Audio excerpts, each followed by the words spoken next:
नहीं तो एक स्वस्थ समाज में महिला टॉपलेस है तो क्या हो गया? बहुत सारे इतिहासविदों का मानना है कि वैदिक काल में और वैदिक काल के कई शताब्दियों बाद तक भी भारत में महिलाएं ऊपर बहुत पहनकर नहीं रखती थी।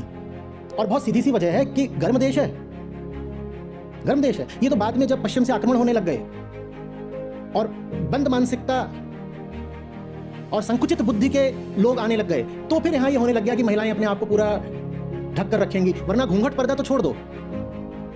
बहुत सारे बड़े इतिहासकार मानते हैं कि महिलाएं कुछ नहीं ऊपर पहन के रखती थी, जैसे पुरुष भी नहीं पहनते थे, और पहनना थोड़ा बहुत पहन लिया, कुछ ऐसा भी नहीं था कि नहीं ही डालना है तो डाल लो, नहीं डालना तो मत डालो, कोई बड़ी बात नहीं हो गई। और वो एक स्वस्थ समाज की निशानी भी होती है। नहीं तो सेक्सुअलाइज तो आप किसी भी अंग को कर सकते हो, गर्दन को भी कर दो।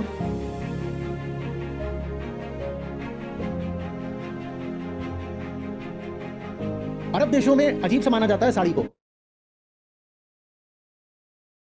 अरब देशों में बहुत सारे भारतीय काम करते हैं, वहां महिलाएं साड़ी पहनती हैं, तो कई बार वहां दिक्कत हो जाती है। वो कहते हैं पेट दिखा रहे हो, पेट, ये तो ऑब्सिनिटी है पेट दिखाना। अब कहते हो पेट ही तो दिखा रहे हैं, वो पेट भी सेक्सुअलाइज्ड है, कुछ भी सेक्सुअलाइज कर दो। नहीं तो एक साधारण सा शरीर का हिस्सा है, उसमें इतना शोर क्यों मचा रहे हो? क्यों शोर मचा रहे हो?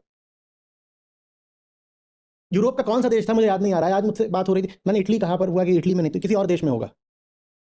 तो वहां पर ये नियम लाया गया था कि महिलाएं पब्लिक में टॉपलेस नहीं रह सकती। तो किसी एक महिला पार्लियामेंटेरियन ने, या फिर पार्लियामेंट में जितनी महिलाएं थीं, सब पार्लियामेंट में ही टॉपलेस हो गई। और एक प्लेकार्ड था, उसमें जो लिखा हुआ था वो मैं नहीं भूल सकता।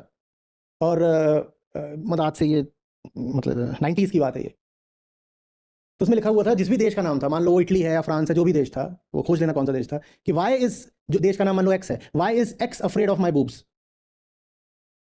और ये पार्लियामेंट में हुआ था। और वहां पर उनके जो मेल काउंटर पार्ट्स थे वो बैठे हुए थे, कोई हौसी नहीं हो गया, इस बात को कोई बहुत इंडिग्निटी की तरह नहीं लिया गया, इस पर कोई आउटरेज नहीं हो गया, इसको एक इंटेलेक्चुअल क्वेश्चन माना गया कि ये एक बौद्धिक सैद्धांतिक प्रश्न है जो हमारी महिलाएं हमसे कर रही हैं और हमें इस सवाल का जवाब देना होगा।